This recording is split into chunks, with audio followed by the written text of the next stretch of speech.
Dear students, Assalamu alaikum. We are going to start class 7, lecture 5, which is about chapter 2, exercise 2B. ठीक है. Question number 3 आपके पास है fill in the blanks. Fill in the blanks है 4/5 is equal to -12 over blank is equal to -20 over blank. अब हम इसको solve करते हैं. इस ब्लैंक में हमें कुछ वैल्यूज चाहिए.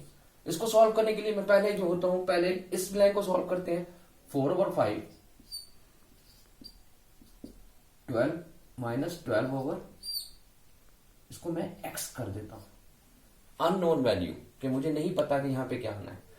तो डियर स्टूडेंट्स, आपको पता है इसको क्रॉस मल्टीप्लाई करेंगे. पहले हम 4x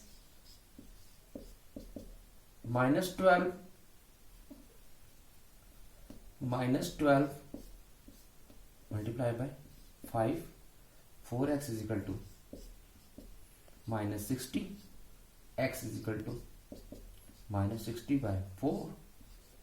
इसकी आंसर आ जाएगा -15. यानी जो पहली ब्लैंक है यहां पर हमारे पास -15 आ जाएगा. इसी क्वेश्चन का सेकंड पार्ट है 4/5 और ये 20 इसको मैं x कह दूंगा. अब इसकी वैल्यू फाइंड करनी है. ये अननोन वैल्यू है, इसको फाइंड आउट करना है x को. तो मैं लिखूंगा 4/5 is equal to 20/x is unknown value. Cross multiplication 4x से मल्टीप्लाई होगा, 25 से मल्टीप्लाई होगा. 4x इज इक्वल टू 100 और x के साथ ये 4 मल्टीप्लाई हो रहा है. यहां पे आकर दूसरी साइड पे आएगा तो डिवाइड हो जाएगा. x इज इक्वल टू 100/4 और अगर इसको मैं कैंसिल करूं तो इसका आंसर आ जाएगा 25.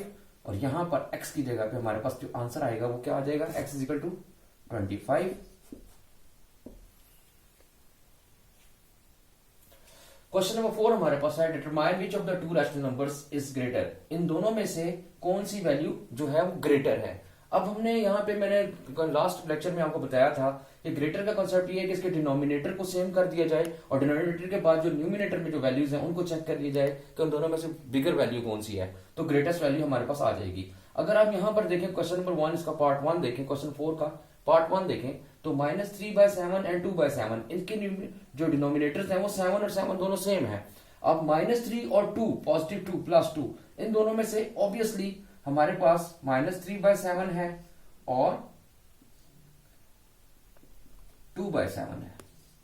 तो कौन सी वैल्यू ग्रेटर है? प्लस का जो वैल्यू होती है वो ग्रेटर होती है, इसलिए 2/7 हमारे पास ग्रेटर वैल्यू. ये तो ऑब्वियस सी बात है कि इनके डिनोमिनेटर सेम थे, इसलिए मैंने डायरेक्ट लिख दिया -3 और +2 में +2 इज ग्रेटर वैल्यू. जबकि सेकंड अगर आप देखें तो -4/9 और -5/6 है. तो अब इसके पहले मुझे डिनोमिनेटर को एक जैसा करना पड़ेगा. जब डिनोमिनेटर सेम करेंगे हम, उसके बाद हमें पता चलेगा कि इन दोनों में से ग्रेटर वैल्यू कौन सी है. तो मैंने कल एक मेथड बताया था, एक लास्ट लेक्चर में, लेक्चर 4 में मैंने कहा था कि इसकी ग्रेटेस्ट वैल्यू फाइंड आउट करने के लिए -4/9 है फर्स्ट वैल्यू. तो इसका जो डिनोमिनेटर है हम इससे डिवाइड और मल्टीप्लाई कर देंगे. तो ये हमारे पास आ जाएगा 24/54. और जो ये फर्स्ट वैल्यू थी आपकी और सेकंड वैल्यू जो आपकी थी वो है -5/6. हम इस डिनोमिनेटर के साथ जो फर्स्ट वैल्यू का डिनोमिनेटर है इससे मल्टीप्लाई करेंगे. यह आ जाएगा 45/54. अब आप इन दोनों के डिनोमिनेटर्स को देखें, दोनों डिनोमिनेटर सेम हो गए. अब मैं यहां पे लिखता हूं -24/54 और -45/54. अब आपको खुद पता लग जाएगा कि कौन सी वैल्यू ग्रेटर है. तो हमारे पास -24 इज अ ग्रेटर वैल्यू, तो मैं इस तरह का साइन डाल दूंगा. इसका मतलब है -4/9 is a greater value than -5/6. It is the answer.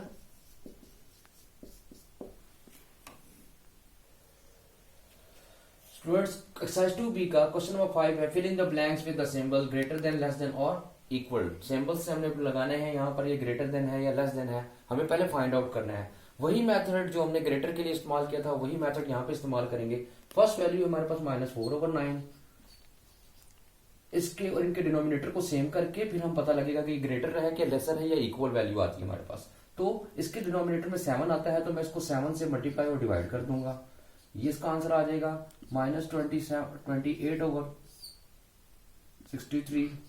ये फर्स्ट वैल्यू का आ गया। सेकंड का मैं निकालूंगा यहाँ पे, यह -3/7 है, उसका डिनोमिनेटर है 9, इसको डिनोमिनेटर 9 से मल्टीप्लाई और डिवाइड कर देंगे हम, ये आ जाएगा -27/63। अब हमने दोनों वैल्यूज को फाइंड आउट कर ली, -28/63 एंड इनके डिनोमिनेटर हमारे पास सेम आ गए।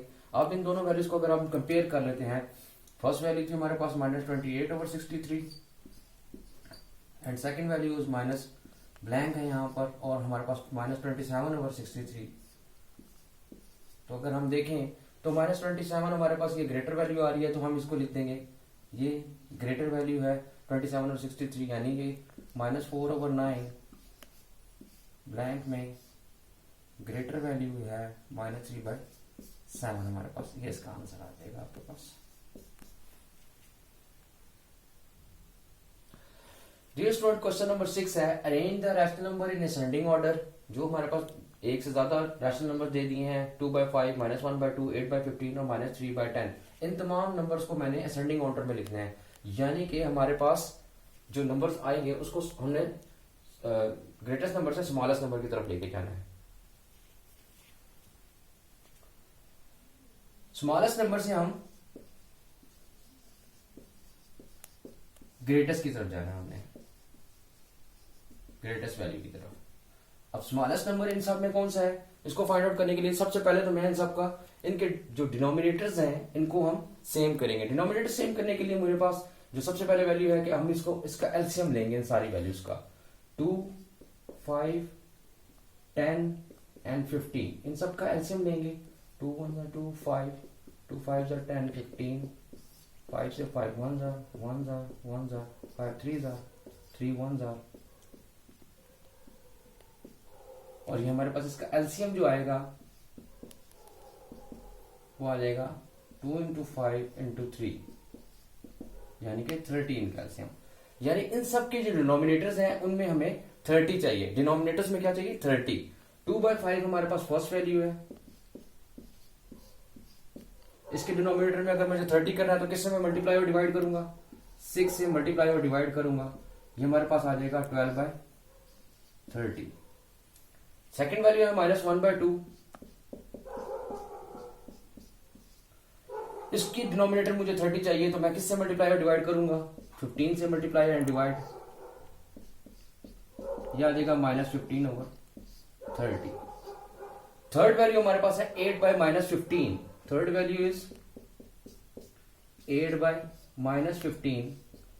अब इसके लिए -15 हमारे पास है, हमें -15 नहीं चाहिए, हमें सिर्फ जो एलसीएम है 30, पॉजिटिव 30 हमें ये चाहिए, तो -2 से डिवाइड और मल्टीप्लाई कर दूंगा, ये हमारे पास आ जाएगा -16/30। थर्ड वैल्यू आ गई। इसी की फोर्थ वैल्यू हमारे पास है -3/-10, इसको भी मुझे पॉजिटिव करना है तो मुझे -3 से डिवाइड और मल्टीप्लाई करना पड़ेगा, यह आ जाएगा 9/30। अब इनको मैं बारी बारी लिखता हूं, 12/30, second value -15/30, third value is -16/30 और फोर्थ वैल्यू इज 9/30। अब असेंडिंग ऑर्डर में लिखने के लिए स्मॉलेस्ट से ग्रेटेस्ट वैल्यू की तरफ हमने जाना है, तो स्मॉलेस्ट वैल्यू इसके अंदर हमारे पास -16/30 है, उससे बड़ी वैल्यू -15/30 है हमारे पास, उससे बड़ी हमारे पास 9/30 एंड नेक्स्ट इज 12/30। अगर आप स्टूडेंट इसको देखें तो स्मॉलेस्ट से ग्रेटेस्ट की तरफ, सबसे स्मॉल वैल्यू -16, -15, 9 एंड 12। अब इनके जो हमने वैल्यूज निकालनी, जिनके हमने जो हमारे पास वैल्यू रैशनल नंबर थे उसकी जगह पे मैं रैशनल नंबर पुट कर दूंगा। -16/30 इज द आंसर इज, इसकी हमारे पास इसकी वैल्यू थी 8/15, इसकी जगह मैं लिख दूंगा 8/-15। सेकेंड -15/30 हमारे पास -15/30 -1/2। थर्ड वैल्यू 9/30, 9/30 की वैल्यू है -3/-10 और उसके बाद हमारे पास वैल्यू है 12/30। 12/30 हमारे पास किसकी वैल्यू आई थी, 2/5 की, तो इसकी जगह पे लिखूंगा 2/5। ये सारे हमारे पास आ जाएंगे असेंडिंग ऑर्डर में।